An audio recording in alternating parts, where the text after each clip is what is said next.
We're in the information age, but facts are in short supply. Reject the noise, ask bold questions, and seek the truth with FBI whistleblower and common sense extremist, Steve Friend. This is the American Radicals Podcast.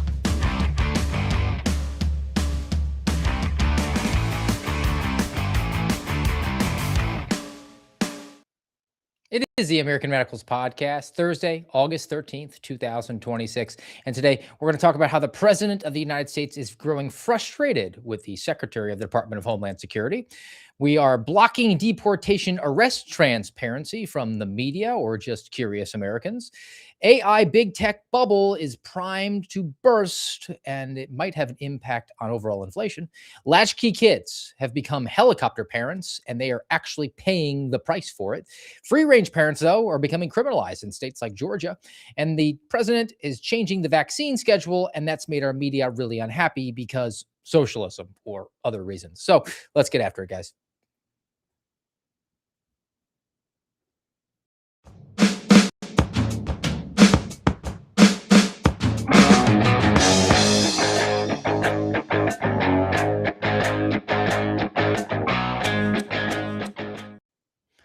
Today, we're going to go into getting the full mosaic, getting a general understanding of all the different facts of these stories, because they're presented in a way that's slanted normally from the media. But really, the sources that the media are leaning on are kind of giving their own slant, trying to present the story in a way that's most advantageous to the narrative that they want to paint.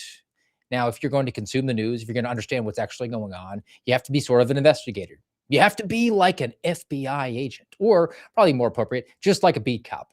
And the more experience you have, the greater ability you have to kind of suss out what's important and realize that, I'm not getting a full story here. What is the grand scheme of things? I'm thinking about just being a uniformed patrolman and getting dispatched to a robbery call. Yeah, you get those alert tones, robbery. I mean, that's a high level crime. There's going to be a detective there. There's going to be a rapid response to it. And then a lot of the times it was just nothing once you talk to the victim.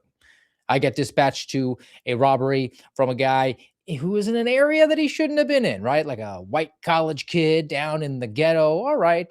If you're a newbie, you might think, oh, we got to bring the cavalry in. But once you got a little experience, which comes with time. I mean, if you're really riding a heartbeat, it will come in about 6 to 8 months, but a little bit of time on the job, you ask the key questions, you find out, well, why are you here? What actually happened? And then all of a sudden you learn the details that aren't laid out there, because a lot of these people who claim to have gotten ripped off or robbed were just people who went to score drugs, and the drug dealer looked at them and said, you're a white boy who's not going to call the police. I'm just going to take this money and run for me. So that would often happen in those circumstances. Now, was there a crime there? Yeah, but it didn't necessitate some sort of huge response by a police department saying, well, this was a robbery. No, just a drug deal of a rich college kid who got ripped off, life lesson learned. Just call it a stupid tax that you paid and be grateful that nothing worse happened to you. You got to get the full mosaic.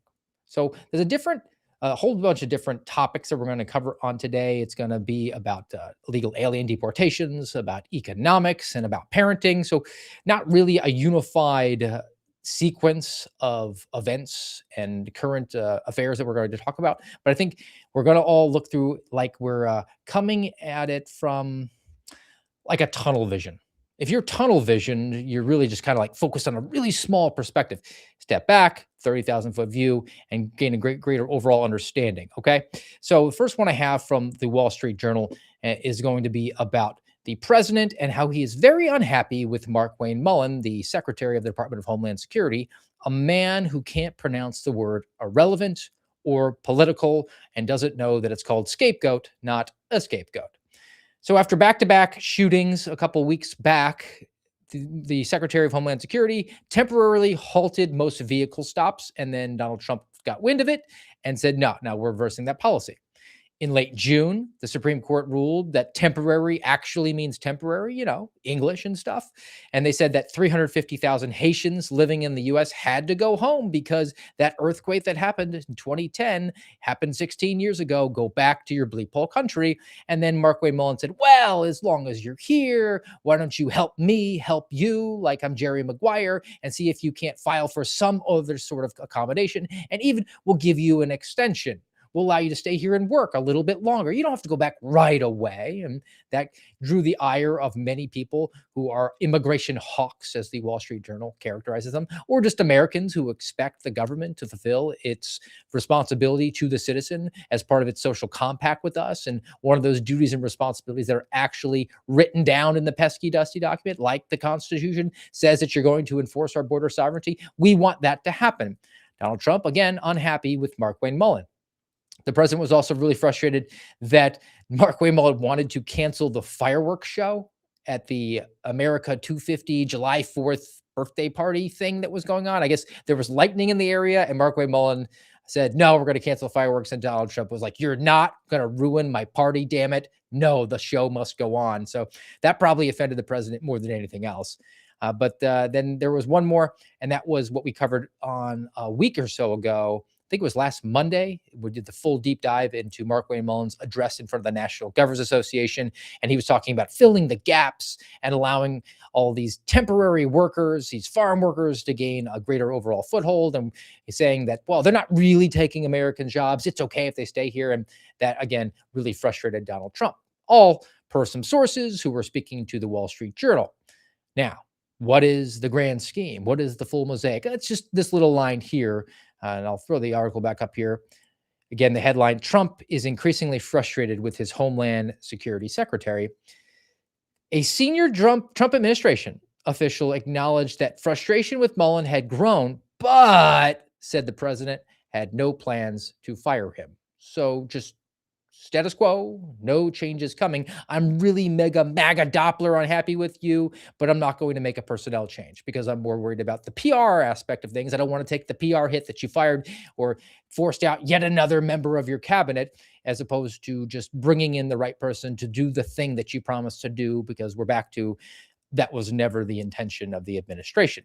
And the administration claimed that they were all about mandates of deporting a whole bunch of illegal aliens. And they also claimed that they were going to be very transparent with us. Now, I'm on record. I think transparency is the code word for the MAGA Republican conservative, whatever you want to characterize it, the movement, people who are dyed-in-the-wool Donald Trump fans. When they say transparency, that's just code for things we like. Very much like the communist left in this country says democracy. That's code for things that we like. If you don't like what we like, you just don't like democracy. What the MAGA, Republican, conservative, Donald Trump fanboys, they love to talk about transparency. We're the most open and transparent administration in history. No further information. Now, there's a piece here from The Atlantic, which is of the political left, hard left, but you cannot dispute what they report here. Headline, the death of reliable immigration data. Now, what this article wound up doing was talking to people on both sides of the political aisle who are interested in the numbers, interested in how many illegal aliens have been ejected from the country for whatever the reason is. Maybe they're a dyed-in-the-wool communist who wants amnesty and wants to have an accurate number of people who they want to bring back under President Newsom. Or maybe they're a guy like Mike Howell, who works for the Oversight Project, arm of Heritage Foundation, and he's cited in this article as well. And he is an immigration hawk, somebody who really wants the government to do what it's supposed to do and protect the borders and eject people who violate our sovereignty. He wants to know the success rate. So from The Atlantic, Mark Rosenblum, he was the top statistician at DHS for more than a decade, and he resigned in late July, just a couple weeks ago. During the past year and a half, as the White House directed Homeland Security to run the largest deportation campaign in history, Trump officials blocked Rosenblum's team from publishing monthly reports. That's hardly transparent. I mean, if your goal was to get to 1 million, wouldn't you want to know the progress? Wouldn't you want to report it to the people as part of being transparent with them? Well, maybe you kind of are being transparent. You don't want people to know that you're not actually meeting the number quota that you set for yourself. So you're going to withhold that information. The writer of this, his name is Nick Mirhoff, or Miroff, Miroff. Don't know how to pronounce that, but writer Nick, this is a direct quote from, again, this Atlantic piece. He says, I asked DHS why Rosenblum's team had been blocked from publishing monthly reports. The department's press office didn't answer that question, but it sent a statement, quote, This is the most transparent administration in American history, unquote. They're doing it again, and they're unabated. So, with Department of Homeland Security's data office muzzled, the only public source has been the ICE website, Immigrations and Customs Enforcement, but they are being sporadic with it. They came out with some numbers in April, then it was several months later that they came out with some other numbers, and there's no substantiating information to back up what they're saying. The goal, I guess, has been we're going to deport 1 million illegal aliens per year, which is hardly sufficient, but I guess that is the quota. And if you go by the day by day number and the average, we're in nowhere close to that. I mean, it's ranged from 1,200 a day to 1,600 a day. I think last week, Mark Wayne Mullen was bragging about 4,200 a day, which is not going to be sustainable. I think that was actually largely derivative of the Haitians who were getting forced out finally. So they got a little bit of a sugar rush to their numbers. But overall, it looks like we're going to be under 500,000 for the year. So under 50% of what the goal is, which is very embarrassing for the Department of Homeland Security if they want the people to believe they're actually following through on the mandate that got Donald Trump into the presidency in 2024, which was massive, massive deportations. So we're reliant on on ICE, but the reports that come in April are really varying from when they later came out, I guess, in July. A couple months go by. The administration winds up blaming the shutdown. They say it's those Democrats that did the shutdown of Homeland Security. But if you actually dig into the shutdown and the people who actually had to stay home, those who were doing the stats of the deportations, they were working the entire time. And similarly, Tom Homan got out there and said, well, there was a government shutdown, so we couldn't do the deportations. Well, the EROs, the enforcement removal operations, those were still going on. Those were essential. So those guys were still working. That shutdown in no way would have reduced the number of overall deportations.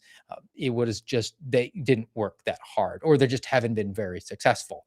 And I always go back to what are we paying for? What are we getting for it? Now, the numbers are we're somewhere in the area of like 450, 460,000 deportations. That's the pace. That's what Mark Wayne Mullen is out there bragging about.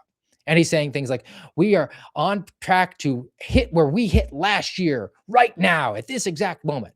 Well, Mark Wayne Mullen is being a little bit dishonest. You don't have a full mosaic. You don't understand the grand scheme of things because he's saying all of last year. He means all of last fiscal year.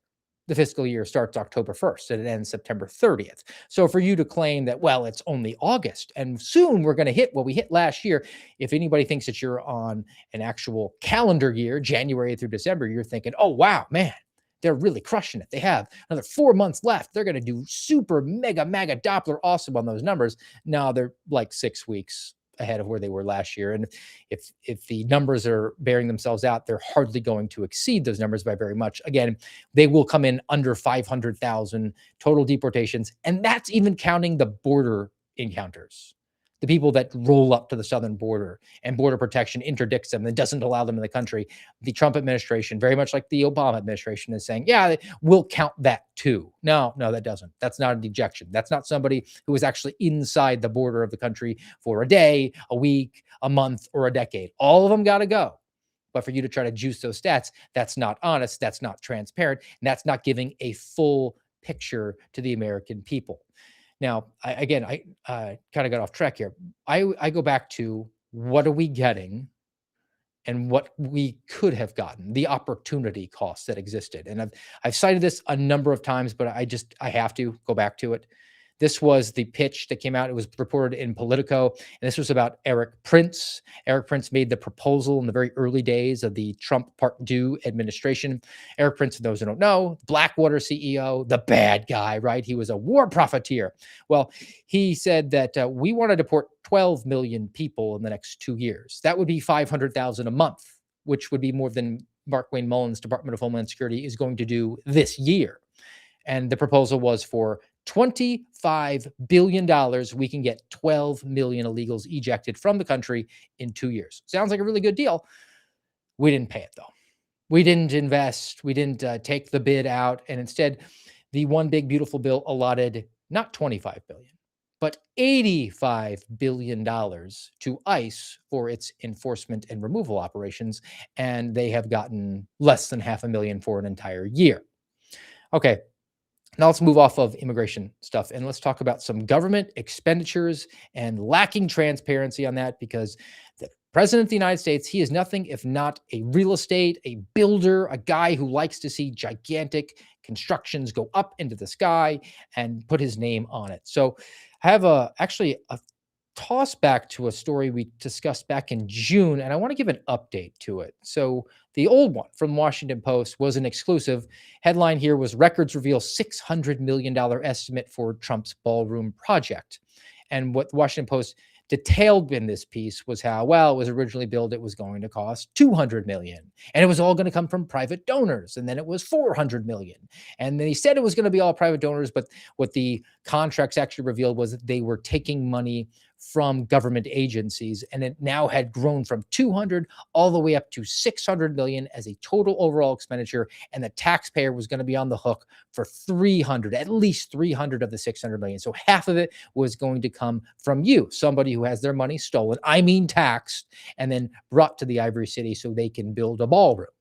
Now here's an update, again from the Washington Post, and again, it's an exclusive. Remember, 2 months ago, we were at 600 million. Headline, Trump administration set to spend at least $900 million on White House construction. Another massive jump. Instead of securing money directly from Congress, the records show that the president and his administration has pieced together funding from other agencies. Again, those agencies were cited 2 months ago, one being the White House Military Office, and the other one was the U.S. Secret Service. And Secret Service is going to be on the hook for $400 million for this expenditure. $400 million, some of it that the Washington Post was able to say was supposed to go towards training and recruiting, which that's probably a bad thing, seeing as how Secret Service needs some training. They've allowed multiple people try to kill the president in the last few years. We had the White House Correspondents' Dinner attack recently. If you go back to when he was running for president in 2024, you had Butler, you had the guy down in Mar-a-Lago. There have been a whole bunch of other ones. And look, is it an impenetrable wall? Should it be? We hope to, but people are people. We're fallible. It could happen.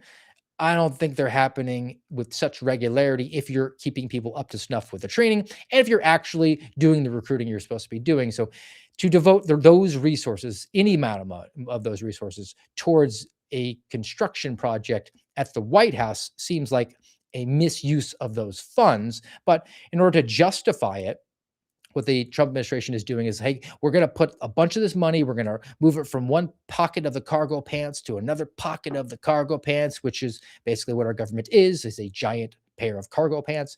And they're going to use this maintenance of the executive mansion fund that normally has like $2 million in it, but now they're going to put like $1 billion in it. Be like, no, it's just our regular funds. It's petty cash for all intents and purposes. And in order to justify it, they're citing the White House Correspondents' attack and the foiled UFC 250 attack to justify needing these sorts of expenditures and how they should come out of the U.S. Secret Service's funding because they're responsible for protecting the president. So to justify spending almost $1 billion, half of which you Americans are going to pay out of your taxes, they're saying, well, we have to keep the White House secure. And our evidence is that there was almost an assassination attempt at the White House Correspondents' Dinner, which wasn't at the White House. And the foiled UFC 250 attack, which, as it's been portrayed, and they still haven't gotten everybody involved in this because it was such a mega Doppler diabolical plan of evil geniuses to make 3D printed drones fly over the White House where you can't fly drones. The software doesn't let you do it. And that was going to create a giant stampede of 4,000 people funneled through one particular area that they just happened to know was going to be there. And then they would have pre-staged snipers who would take out high-value targets as 4,000 people ran by them. And then they would exfiltrate along the Potomac River. Like that level of retardation. Wasn't a legitimate threat, and we know it wasn't a legitimate threat because the FBI director who claimed it was a legitimate threat took the girl who's his friend there as his date that night to go watch Ground and Pound on the lawn of the White House. That doesn't pass muster at all. But security, we need the money. How dare you put our president at risk? And also the last one I have here is a quote, as long as we're getting the full mosaic. Quote, President Trump continues to implement long overdue and necessary renovations to beautify the people's house as we celebrate our great nation's 250th anniversary of independence, unquote, said the White House spokesman Davis Ingle in a statement. So just America, red, white, and blue, fly the flag and the bunting, and we need it for reasons. And those reasons suck, but we hope you don't really dig into the details. And once you actually do, you realize that almost $1 billion is going to be spent on a renovation. And if it was necessary, Congress should have appropriated the funds. And if it was going to be fully private funded, I wouldn't care. But it looks like you, me, and everybody in the American Radicals podcast audience is going to be on the hook for likely $500 million if they keep the costs where they currently are to fund a renovation project that Donald Trump will be able to stamp his name on. All right. And that would make, I think, a pretty big dent in most people's pocketbooks, as is inflation. See that? That was a nice transition, like a non-hobbyist professional podcaster that I am here on the American Radicals podcast. Let's talk about some inflation stuff and some affordability matters. And I got a couple of different articles from CNBC that I want to dig into a little bit. And they kind of work together, but also I just was able to extrapolate out a little bit of information and to gain a better understanding of what's being said here, because they like to hide around the numbers and the percentages, and it gets a little bit confusing. So I want to make sure that I'm trying my best here to educate the audience on all things inflation with a guy, full understanding, who attended Macroeconomics 101 and stayed awake for about 7.5 minutes.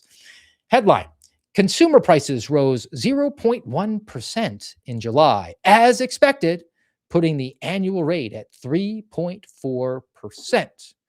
So that's the overall consumer price index. It went up by 0.1%, and now we're seeing backflips and pom-pom waving and high fives, backslaps, gold stars, because we predicted that it was only going to go up by 0.1% inflation. So inflation, therefore, must be slowing. If you extrapolate what's gone on so far this year and you project out into the future, the expectation is that inflation for this year will be 3.4%. The goal of the Federal Reserve in this country that they consider to be optimal is 2%. So we're well in excess of that. Inflation is the monetary phenomenon that occurs when the dollars in your bank account become worth less and worth less and worth less until they become worthless because the government is injecting just so many greenbacks into the economy, and all those greenbacks are chasing the exact same number of goods. We all tracking here? So inflation's still high, even if it's at where it's expected. I don't know why that's room to celebrate. Wouldn't you want to say, well, we've reversed the trend? It's actually, we thought it was going to be 3.4 a month ago, but now it's looking like it could be 3.1. We're trending in a better direction. Or how about you do like real deflation and say, best practices, we're really efficient now. We're using artificial intelligence, which is super efficient. And now, not only is 2% no longer there, we're going negative. We're going deflation. We want you to have greater overall buying power. You wouldn't need a pay raise because the money that you brought in last year is the same as this year. And this year's money is more powerful when you go to shop. It's more valuable. Doesn't that sound like something to cheer for? But we aren't getting that. Instead, we're getting high fives over 3.4% inflation. Now, let me educate you on what that means. That means that from today being August 13th, 2026, let's jump ahead 2 decades, 2046. The prices that you find at the store today will have doubled. That's what that means. Does that sound appealing? Do you think that you're going to get double the pay in 20 years without any sort of promotion? Doubtful. Now, the 2% number, the 2% that's considered optimal, after 20 years, it would be up by 50%. Again, hardly something that's really palatable, but that's how, when you extrapolate numbers out over a significant amount of time, and 20 years isn't like a full, gigantic generational change. I mean, we're all going to still be here, God willing, in 20 years. It's not going to be like, oh, the good old days back in 2026. No, 20 years. And that small difference between 2% and 3.5% means that the prices will have doubled in one and only gone up 50% in the other. And that is truly terrifying. So when you have the hype machine that's gone on here, when people don't really have the full mosaic and understand the grand scheme of things, there starts to have some play in the markets. So CNBC actually reported on that because upon learning that inflation was where we expected it to be, the Federal Reserve, which is tasked with the responsibility for God knows what reason of setting the interest rates in this country, said, well, we were planning on raising the interest rates, which would, by economic policy, mean that inflation would go down. We're not going to do that anymore. We're going to keep the interest rates the same. Now, what did that result in? That resulted in stock market jumping, right? Because that means there's going to be more cash available as part of inflation for people to spend. And also, if big companies want to take out some loans, then they won't have to pay as high of interest. So stocks went all up, and that includes some big tech. So let's talk about this artificial intelligence and how it relates to the Federal Reserve and interest rates. And guys, I'm really trying to stay like surface level. We're not going to go too deep onto the economic stuff, but I think it's important to track, particularly because it involves big tech and how they're actually manipulating inflation. They're manipulating the Federal Reserve, and that will directly impact your life. So here's another piece from CNBC. Headline: AI's costly build-out complicates Fed's inflation fight. So all these tech bros are hyping how artificial intelligence is going to cause deflation, the thing we just talked about. It's going to be so efficient and so awesome. It's going to do all these things for us that actually the dollars in your bank will become worth more. That is the contention by a bunch of people, to include like Elon Musk and Sam Altman. Company adoption, so in the private sector, companies who are using artificial intelligence right now has been a little bit slow, though. People are taking one toe into the water. They're not just doing a cannonball. Meanwhile, the tech industry's multi-trillion-dollar spending spree on data centers and AI infrastructure has caused a bunch of problems in supply chains and has raised the prices in sectors like electricity. So if you want to build a data center, you have to get the material to build the data center.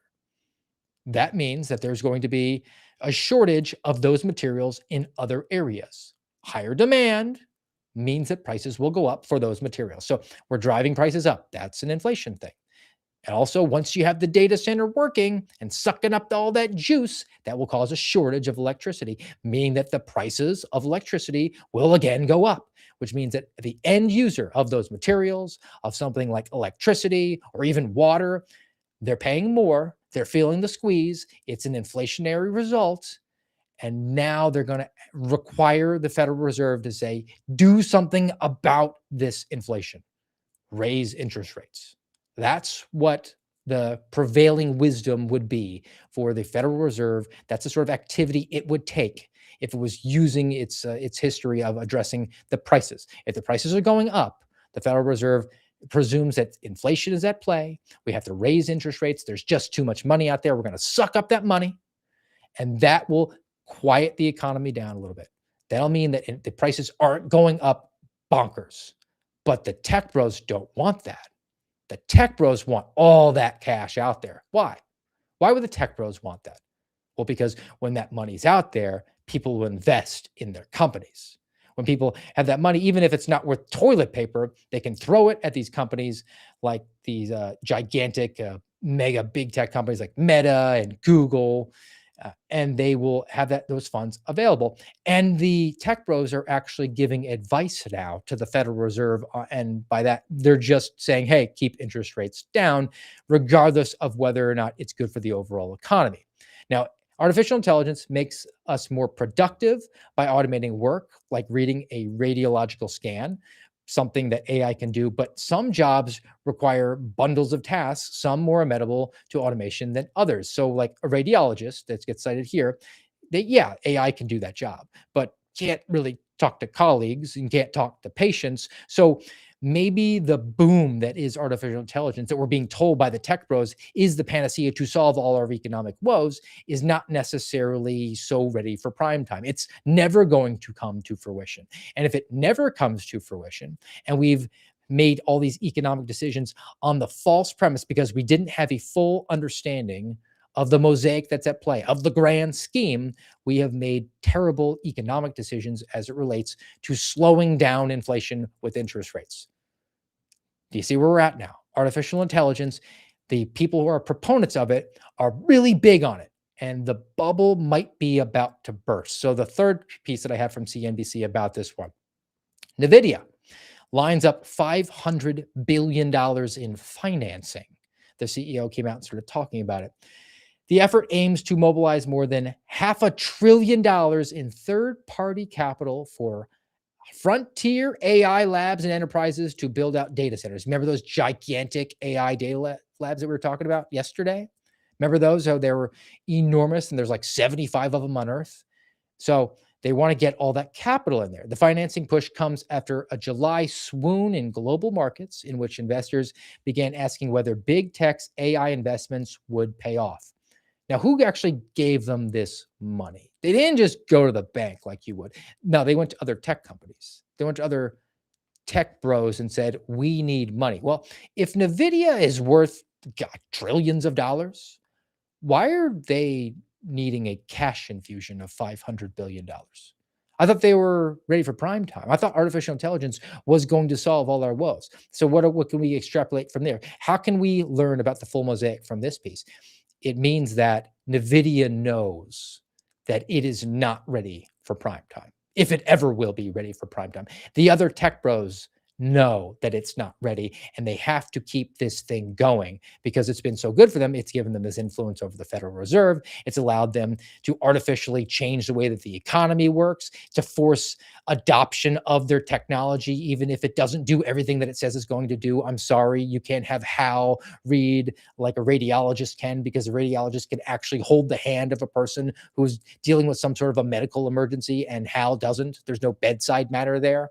They have to keep this thing going. So what are they going to do? They're going to take money from some and reallocate it to others in the form of an investment. Not a loan, but an investment. Well, what does that do? That raises the stock price of the NVIDIAs, even though the NVIDIAs of the world need the cash because they're cash strapped. It's not a loan. They don't have to put it on their books. If you actually want to find out if NVIDIA is worth your investment, you would find out what their assets are, what their liabilities are. And what you tend to find out here is that, well, look at all this cash that they have. Do they have any loans? No loans. People are just throwing money at them because they think that their product is awesome. Ooh, that looks good to me. And then what is NVIDIA going to wind up doing? They'll throw cash at the others when they need the cash infusion. And the money will just circulate around and around and around amongst all these tech bros. It's all artificial. There's not really a firm ground here. It's reminiscent of the way that we did the housing collapse in 2008.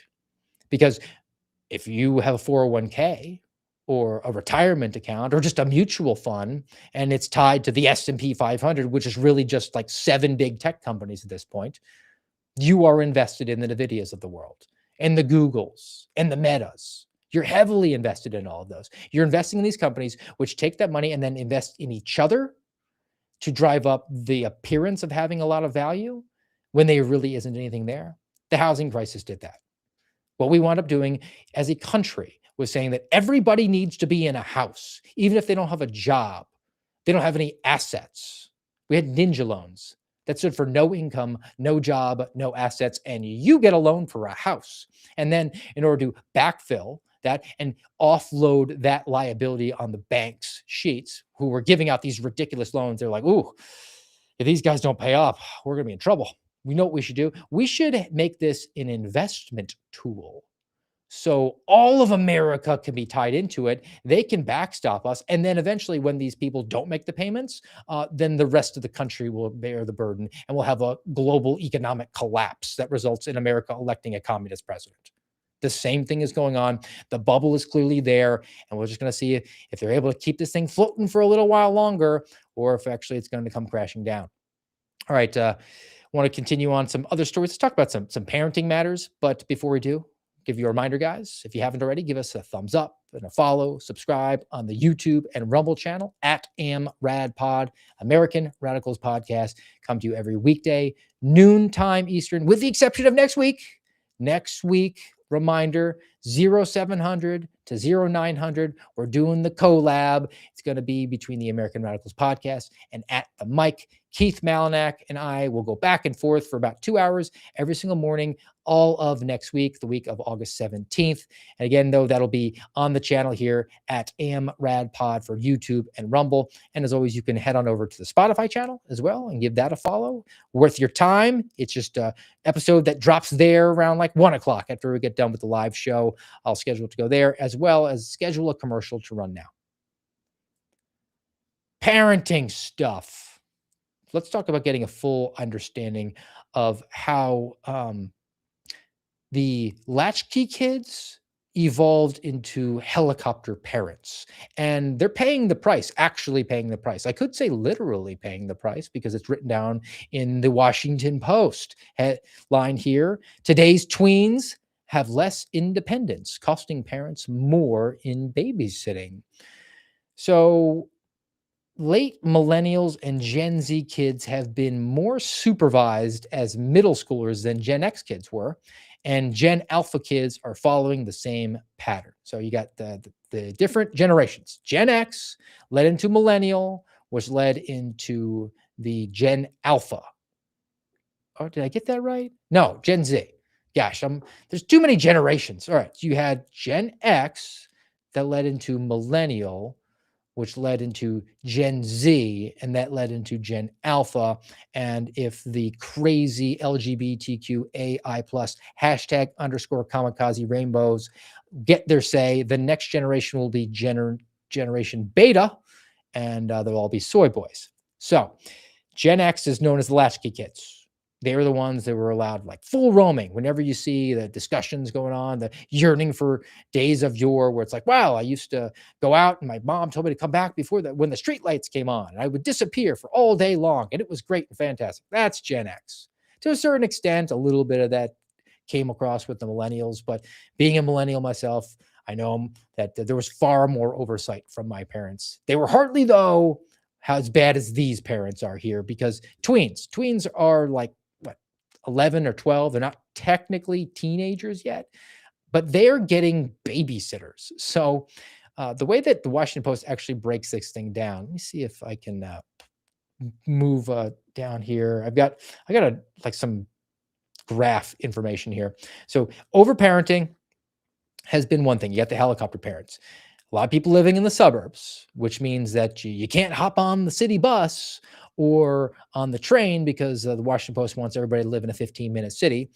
So that would necessitate mom or dad driving little Johnny or little Jill to practice. And because we're two-income households now, like that's not happening. So maybe you have to get a babysitter, even though that little Johnny and little Jill are like 10 or 11. And it's just too far for them to travel to go to band practice or to a ballet school. You have travel sports, particularly now that college athletes are getting paid. There's going to be a lot more pressure for kids to get into college so that they can collect that sweet, sweet cash, because they're not going to make the league, but they can make it from a D3 school. And the travel sports are where it's at. You're not really playing for your school as much, definitely not playing for your town. You can get poached because you have talent. So again, if you're doing travel sports, you're leaving town, that's going to require some sort of a chaperone. And then you also have a pediatric mental health crisis amongst kids who are on their phones all the time, and they have increased anxiety and depression, and they need to be supervised so they don't cut themselves or do some sort of a binge and a purge.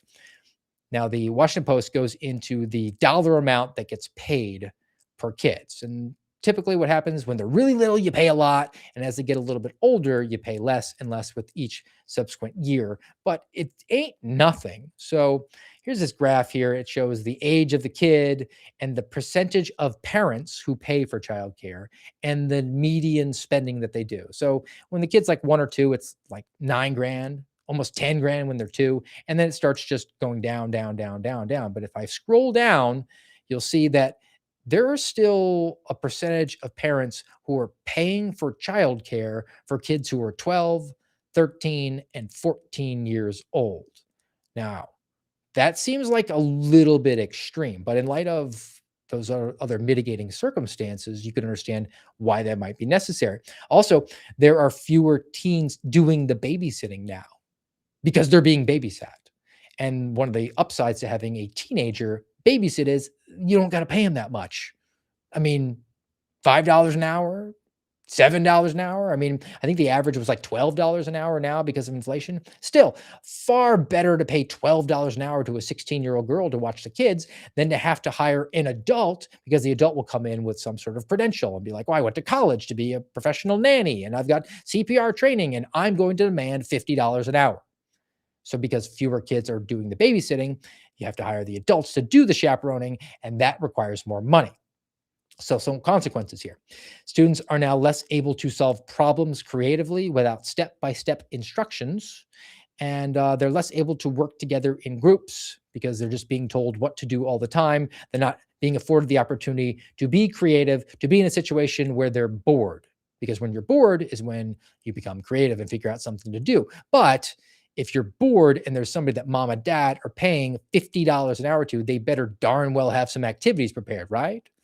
Now that's the helicopter parenting. That's we're going to overparent the kids. Let's flip the script here. Let's go to the other side of the coin and see the 180-degree bizarro worldview. And that would be the free range parents and kids, which are being criminalized. So I have this piece from the New York Times, at one point a newspaper. Headline: Should letting children play alone outside be a crime? Now, what they wound up doing was going down to Atlanta, Georgia to feature a story here. Parents there, Mallory and Christopher, they have a 6-year-old son, and he was riding his scooter to the playground, which is a quarter of a mile from their home. They're believers in, hey, let's give him some autonomy. He can take his scooter down there and go play. Now, as the kid is coming home, a strange woman comes up to him and starts interrogating him and asking him who he is and where he is going and trying to ascertain this information. The kid comes home, tells mom. She thinks, maybe somebody who's Karen, like one of these. Classic awful, AWFL, affluent white female liberals. They're a scourge. And the child informs Mallory that the woman followed him home.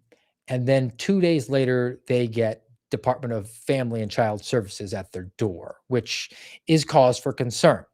Now, the representative from the Fulton County, which is where Atlanta is, says that they're going to interview the child at school away from the parents so he can't be coerced to determine if he's been neglected. And a few days later, they learn, the parents, Mallory, Christopher, that the Fulton County Department of Family and Children's Services has said, yep, we have substantiated the allegation that your child is being neglected because you let him ride his scooter to the park. Now, a couple of comments here that come out of it. The supervisor who spoke with Mallory on the phone said, quote, logically speaking, policy or no policy, let's just talk about being a parent. This baby is 6 years old. How is he able to self-protect at 6 years old? Well, self-protect is not an actual term, so the person who's throwing out there is a retard. But on top of that, parents have a certain modicum of autonomy in the way that they bring up their children in the alleged land of the free. And yet a government representative saw fit to come after this parent couple and their 6-year-old boy. They had to hire an attorney and try to fight back against it. The DFCS said when they were asked for comment by the Washington Post on this story, here's a comment from the actual agency itself. Quote, we take seriously every report that might be made to the agency and work with law enforcement when appropriate to ensure the safety of Georgia's children. End quote. So just a generic response. They don't want you to know the specifics of the story. They don't want you to know that it's a perfectly competent and capable first grader who could ride his scooter 400 yards to the swing set. And they live in an area that accommodates that sort of thing. That would, ordinarily, in the days of yore when Gen X was roaming free and drinking out of garden hoses all summer long, that would have been just fine. But in this age now, it's not just overparenting, it's punishing parents for not overparenting. It's allowing citizens to get involved in things that are, frankly, none of their business and no cause for concern. If you see a little kid riding a scooter down the sidewalk, leave that kid alone. Or if you are genuinely concerned, hey, bud, you almost home? That's what a good neighbor does. A good neighbor doesn't go to Child and Family Services because the kid is a block from home. But that's exactly what happened here. Now, how does that happen? This is just one example. There were multiple that are cited actually in this Washington Post piece. And it's a two-parter. It's a two-pronged justification for how we got to where we did. Fear and control. So fear. Coming out of the 80s, you had the abduction scare, all those inflated statistics about kidnappings. You had kids in the back of milk carts, and everybody got into the stranger danger mode. And they had kindergarten cop, right? Don't ever talk to strangers. Well, sometimes it's okay to talk to strangers. You don't want to be weird. If somebody comes up to you and says, "Hi, little guy, how you doing?" If he's in a white van, you probably ignore him. But if it looks like an elderly, grandmotherly figure, you're probably okay to say, "I'm doing just fine, ma'am. How are you?" The other aspect to it is control. Helicopter parents. And there was a poll that is cited here in the Washington Post.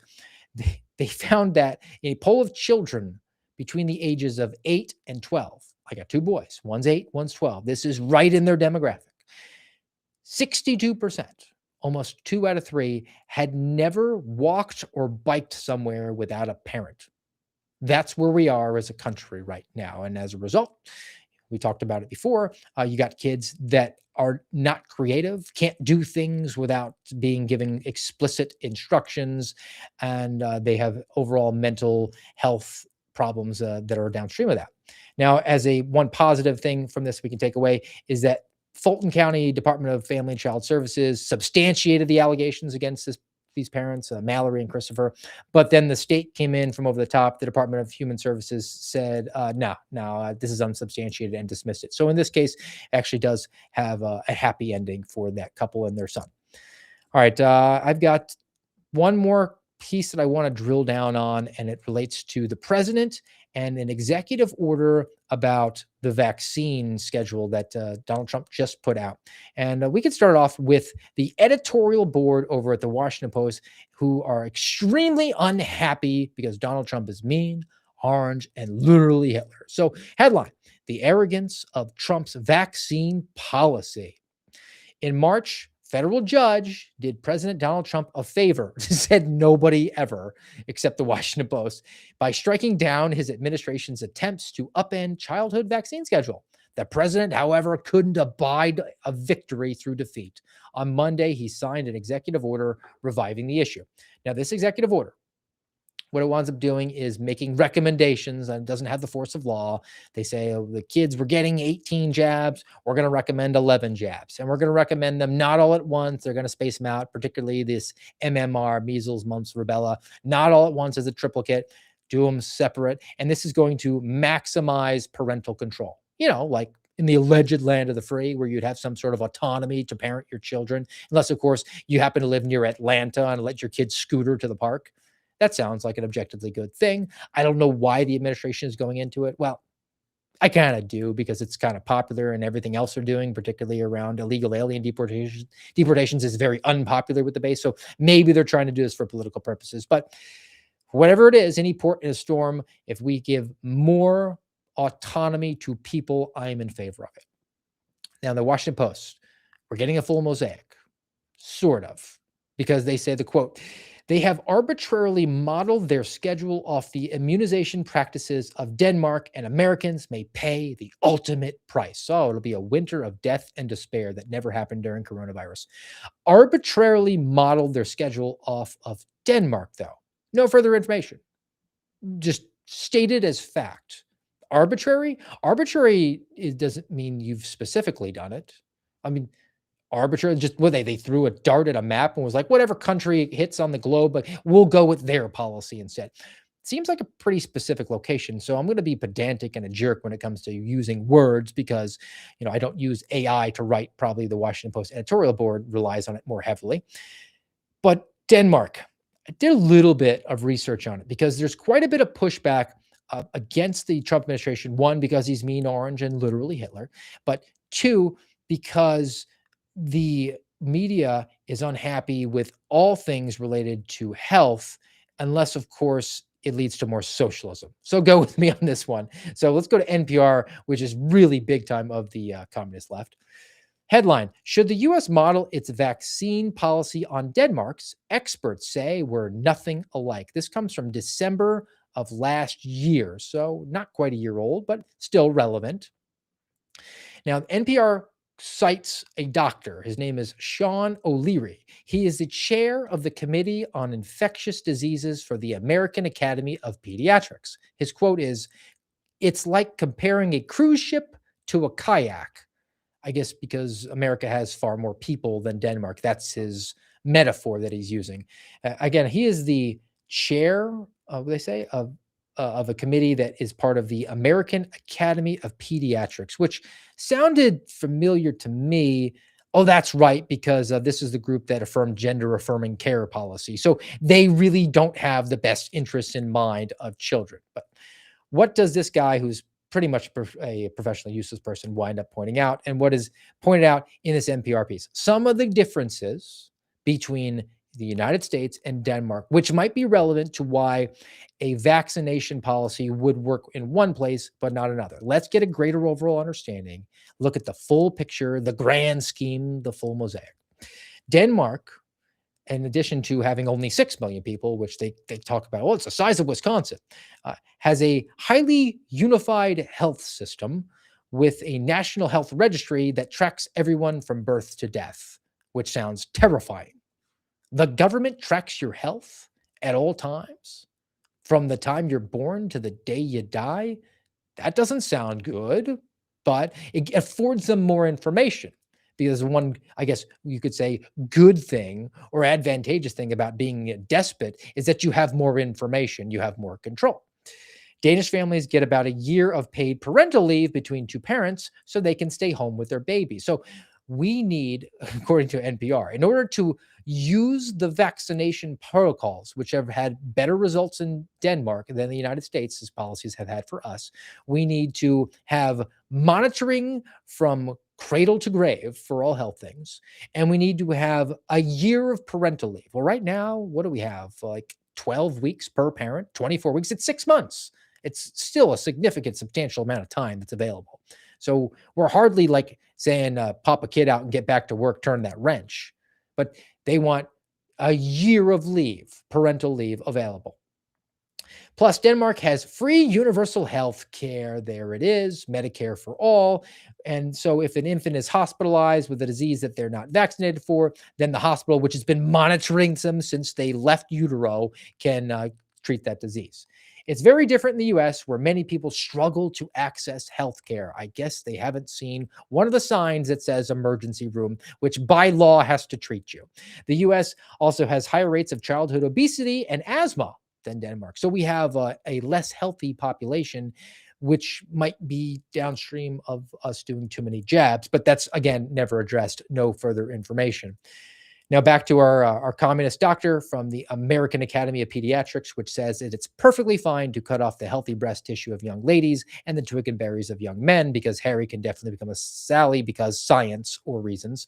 O'Leary says, quote, "It's like, what diseases do they want to bring back to the US? Which diseases do they want kids to be hospitalized for that they're not protected for? I simply don't get it. We're going straight to fear, and nobody's going to talk about how maybe, perhaps, the reemergence of some of these diseases is not because people have more autonomy over whether or not they want to have an experimental gene juice jabbed into their arm, because we still do have a robust health system. We still do have clean water and clean air, unlike the third world, where we have millions of people who have flooded across our border and they don't have access to healthcare or clean water or clean air or baseline vaccinations, if that's your jam. And they have allowed that by allowing them to flood across the border, they have spread these diseases to the American people, which takes us back to the beginning of why the president of the United States should be mega Doppler, very unhappy and annoyed with Mark Wayne Mullen, and it's super disappointed. Then no further action is expected to happen on that guy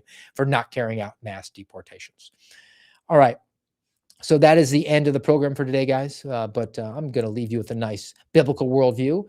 Comes from Genesis chapter 50, verse 20. You intended to harm me, but God intended it for good to accomplish what is now being done, the saving of many lives. It comes from Joseph saying, hey, you guys, my brothers who threw me in that pit, you didn't have a full perspective of what everything was at play at the time, but what you imagined was going to be for ill wound up being for good. Let's get a full picture. Let's not look through a tunnel vision. Take a step back, get a 30,000-foot view.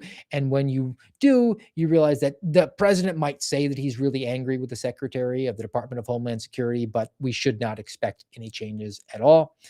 And that is no greater evidence than the administration is blocking our transparency to its performance on ejecting illegal aliens from the country. We have no idea what their success is here, and we probably never will.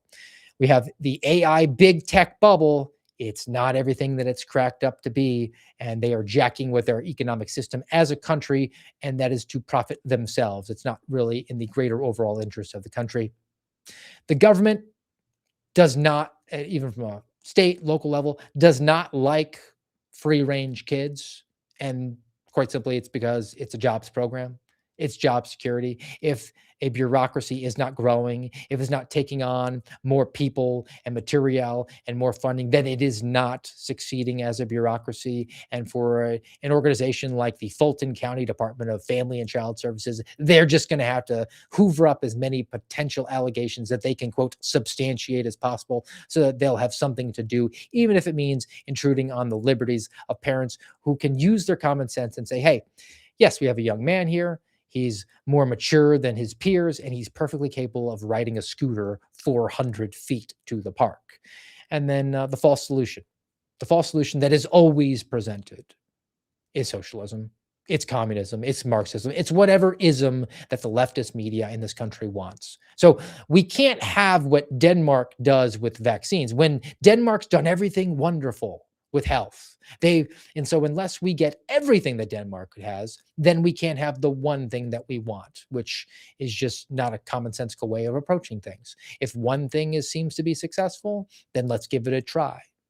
If it's not successful for us, then we can course correct. But I see no reason why we can't follow best practices from Denmark as it relates to vaccination without having to fully adopt a socialist way of life, which is always the full picture that the media in this country wants to present to you, because you have to go full Mao, full Karl Marx. That is the panacea. That is the solution. And that will not jive with the people of this country. That is out of step with the way our DNA is set up, with our social mores are, which what our culture is, with what our foundational documents are that we like to harp on in this program. It will not work despite all the arguments. And the arguments they're making are incomplete. They say things like arbitrarily. And that doesn't mean what you think it means, because they're hoping you don't get the full picture and just go along with the narrative and make terrible decisions for you and your family. So always, guys, make sure that you're trying to get a full understanding. Otherwise, the grand scheme that is afoot by many of these organizations will take you in and take you to the cleaners. So again, guys, I want to thank you for joining us today on the American Radicals podcast. We'll plan to be back with you tomorrow for a Friday here on Rumble and YouTube at AMRadPod, noontime Eastern. And until then, have a great day.